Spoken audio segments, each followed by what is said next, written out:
Hey there guys, Nordic Warrior here, welcome back to my video game review series. So today is the 10-year anniversary of Batman Arkham City. I cannot believe it has been 10 years since this game came out, man, that is crazy. I can remember so clearly when this game came out, being so hyped for it. Those of you who saw my last video will know that I was a huge fan of the first game, and in my opinion that game pretty much exceeded all the expectations I had for it.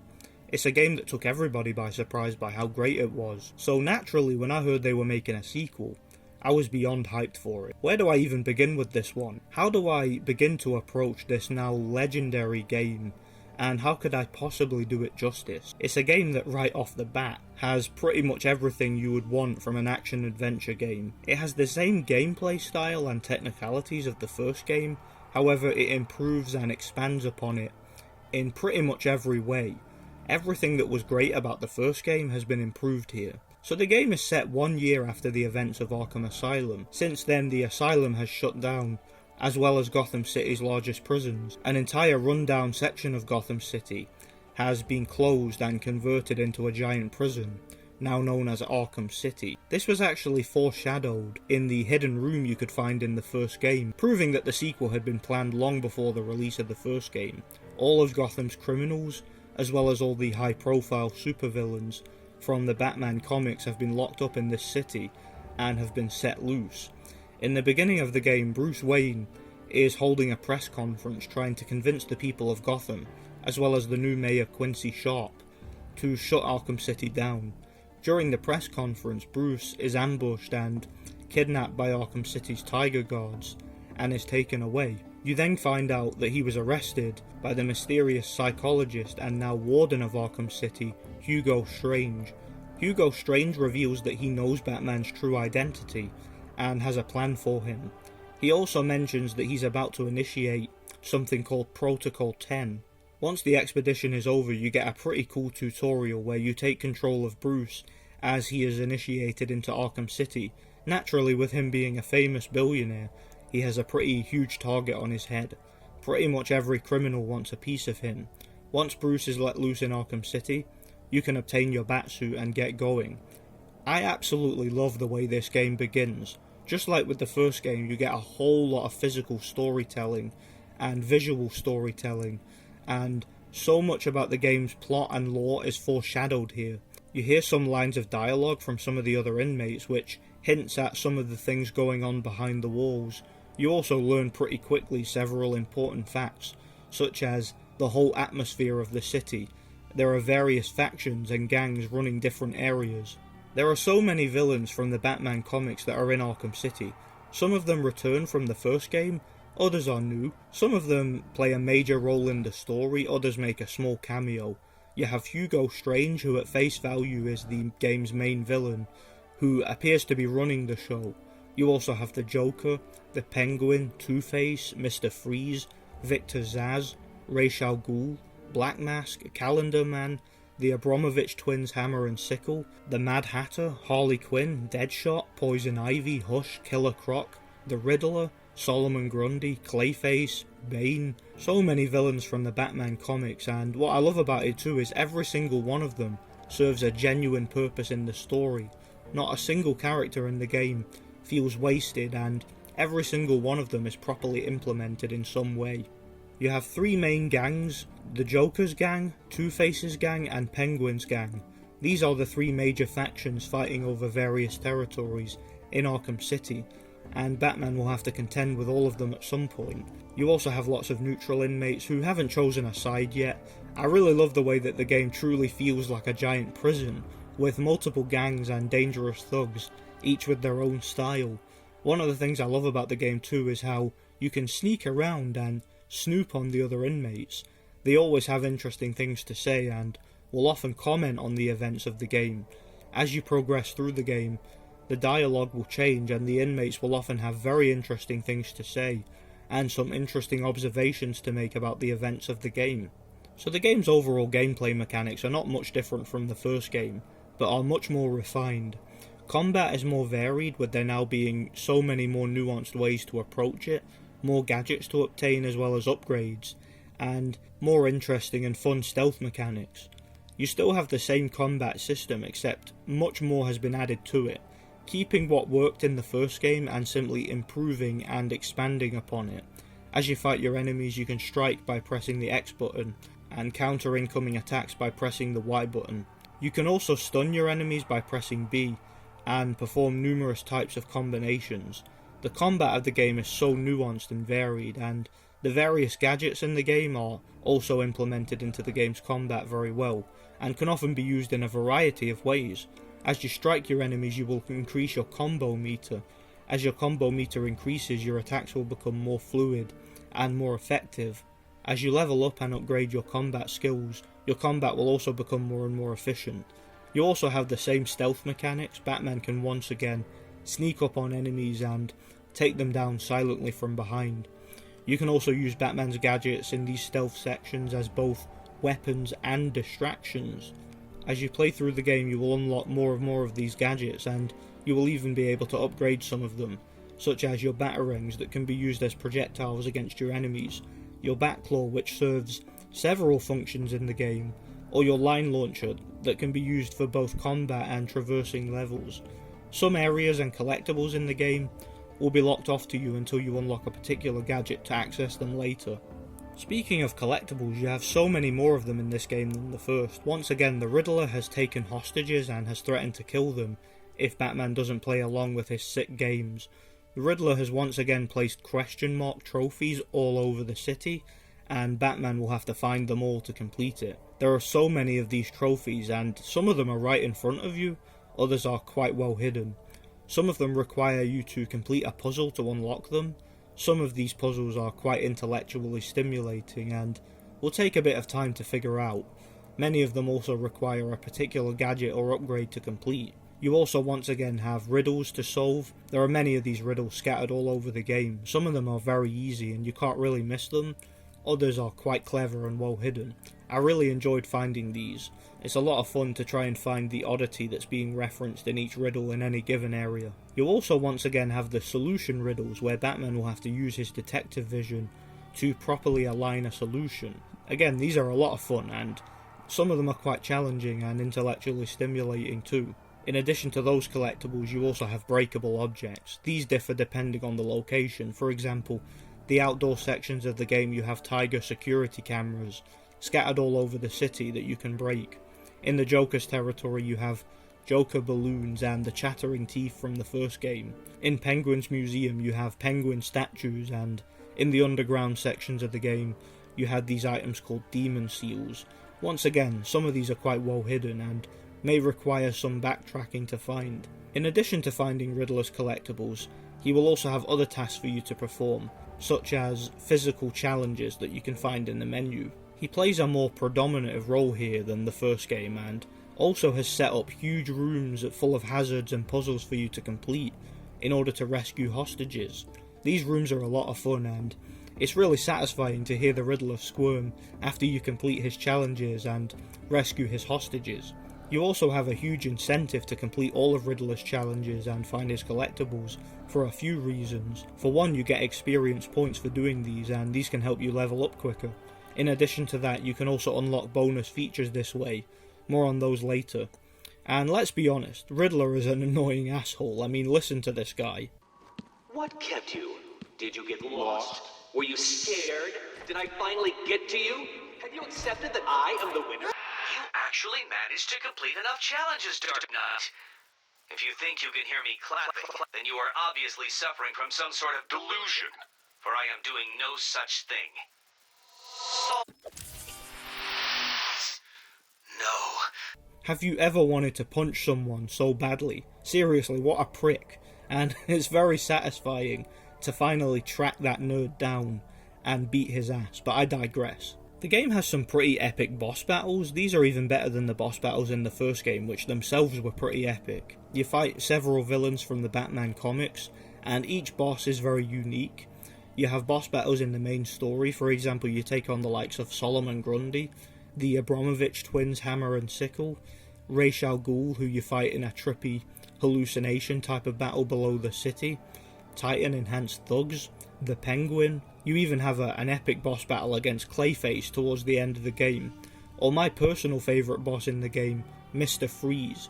The Mr. Freeze boss battle is absolutely fantastic and really well designed. Once you use a strategy to damage him, he will adjust to it and you won't be able to use that strategy on him a second time. Such a great boss battle, one of my favourite boss battles of all time.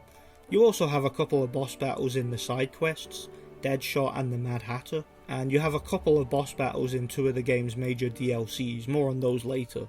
So the game's story, combat, stealth mechanics and boss battles are absolutely fantastic, and the game never feels repetitive.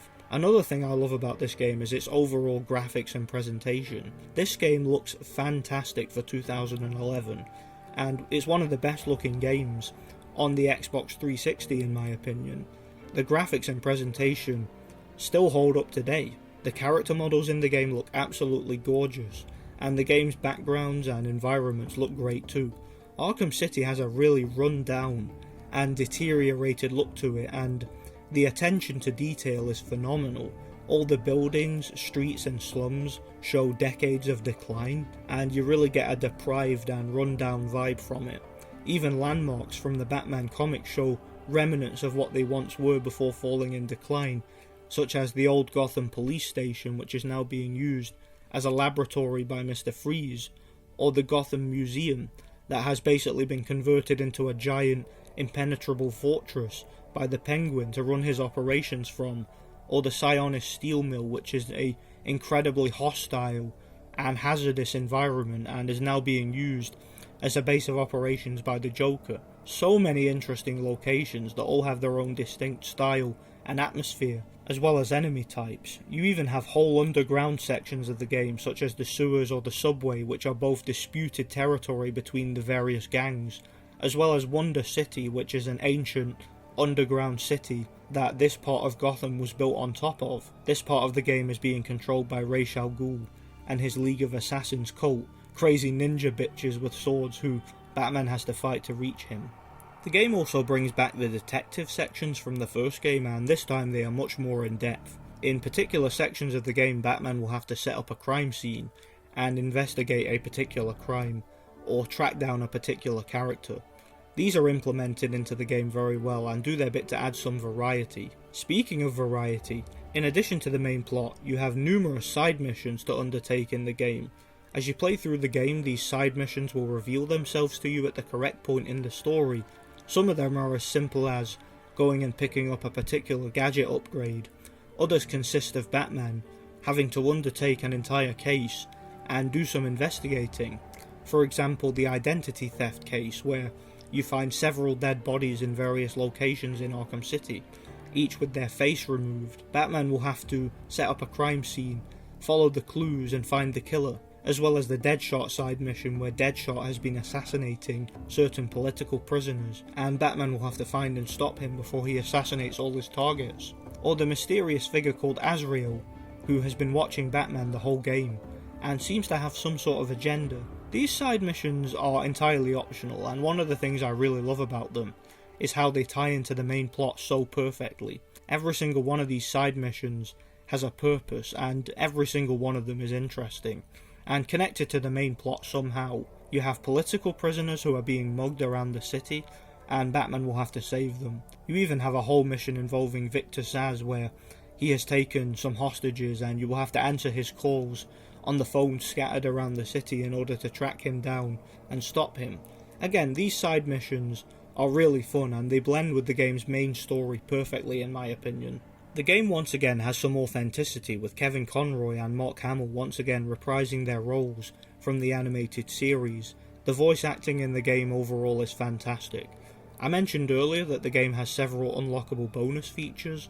One of these features is interview tapes with several of the game's villains. Each main villain of the game gets a one-on-one therapy session with Hugo Strange as he tries to psychologically dissect them one by one. These interview tapes are a lot of fun to listen to, and they add so much more context to the game's story and explain certain things, such as how Hugo Strange was able to convince so many people of his plan and gain so much power.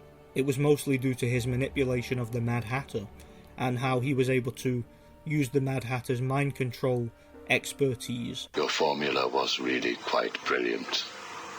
That's why I used it. Well, how did you get it? Did Alice give it to you? Wicked girl.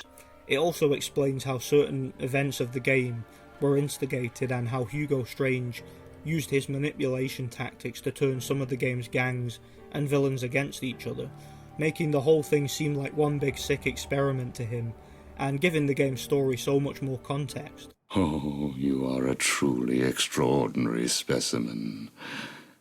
I look forward to breaking you. You also have several stories that you can read, mostly by solving the game's riddles, as well as the concept art and character trophies. These character trophies look fantastic, and once again, just like the first game, you can examine several of the game's character models in kind of a museum format. Another bonus feature you have is Riddler's Revenge. These are basically the same kind of challenges as the first game. You have combat challenges where you have to defeat several waves of enemies and accumulate a particular amount of points to obtain medals. You also have the Predator challenges where you can unlock medals by performing particular challenges and specifications. These bonus challenges are a lot of fun, and again, they add so many more hours of gameplay to the game. So that pretty much covers the main game. Now I want to talk about the DLC and add-ons. Now, those of you who have been following my channel for quite a while will know that I'm not a big fan of DLC. As far as I'm concerned, if I pay full price for a game, which I did in this case when the game came out, I expect to get the full game. I'm not really interested in extra charges, but with this game I made an exception. I bought every single DLC for the game, even the small ones. The two main DLCs that I want to talk about are the Catwoman bundle and Harley Quinn's Revenge. The Catwoman bundle basically gives you a separate storyline from Catwoman's perspective that plays alongside the main story. You play as Catwoman as she works to retrieve her loot and perform a heist in Hugo Strange's vault. You also get a boss battle towards the end against Two-Face, which is a pretty cool boss battle. Her gameplay is very different from Batman's. She is basically a lot more nimble and light, but not quite as durable or as strong as Batman, making her more vulnerable in combat, and her attacks don't do quite as much damage. She has her own platforming mechanics and can use her whip and claws to scale walls. She even has certain areas that she can access that Batman can't, and some collectibles and Riddler trophies of her own, as well as gadgets of her own to unlock and upgrade. Her bundle is fun for a few more hours and helps to add a bit more variety to the game, but unfortunately her storyline itself is not really that interesting, and it really has nothing on the game's main plot. I mean, seriously, she wants to rob the vault. That's her main motivation. There's not really much else to it. She is fun to play as nonetheless. The other main DLC for the game is Harley Quinn's Revenge. This gives you a continuation of the story, taking place weeks after the events of Arkham City. And spoiler alert, Harley Quinn has basically taken over the Joker's operations and is plotting revenge on Batman. She has kidnapped several cops and is using them as bait. You start the game off as Robin as he enters Arkham City to find Batman, who has not been heard from in some time, and you alternate between him and Batman as they work together to save the cops and stop Harley Quinn. It's a fun little side quest with some decent comedy and some interesting ideas. You also get a boss battle against Harley Quinn as Robin, which is quite fun. But unfortunately the ending is extremely anticlimactic and ends on a pretty sour and lame note. I enjoyed the DLC for what it was, but I think it could have been a bit longer and more varied and had more of a satisfying ending. The other DLCs for the game are really small, and to be honest they don't really add much content. One of them does give you a short boss battle against Black Mask on a train, for what it's worth, so that's something, I guess. All in all, Batman Arkham City is a masterpiece, one of the greatest video games of all time, without a doubt in my opinion, the best superhero game. It's a game that I have no serious criticisms for. I give Batman Arkham City a perfect 10 out of 10. If you are going to buy this game, you can get it very cheap now. It's better than any game from the past few years in my opinion. Interestingly enough, this game came out in 2011, which in my personal opinion was one of the greatest ever years for gaming. There were so many great games that year, including games like Skyrim, Gears of War 3 and several others. So this game had a lot of competition and still somehow became recognised as Game of the Year. I would recommend buying the Game of the Year edition of the game if you are going to check it out. I still have my original copy and I bought all the DLCs individually of course, but to avoid that and get the full experience of the game all in one go, I would recommend buying the Game of the Year edition. Thanks for watching, guys. I had an absolute blast replaying and reviewing Batman Arkham City. This is one of my personal favourite games. It's a game I've 100%ed so many times over the years, and it's one that I will always have tons of nostalgia for. Let me know what you guys think. Stay tuned for more retrospective video game reviews. I have a lot of reviews coming to the channel in the near future. Thanks for watching, and God bless. I'm done here.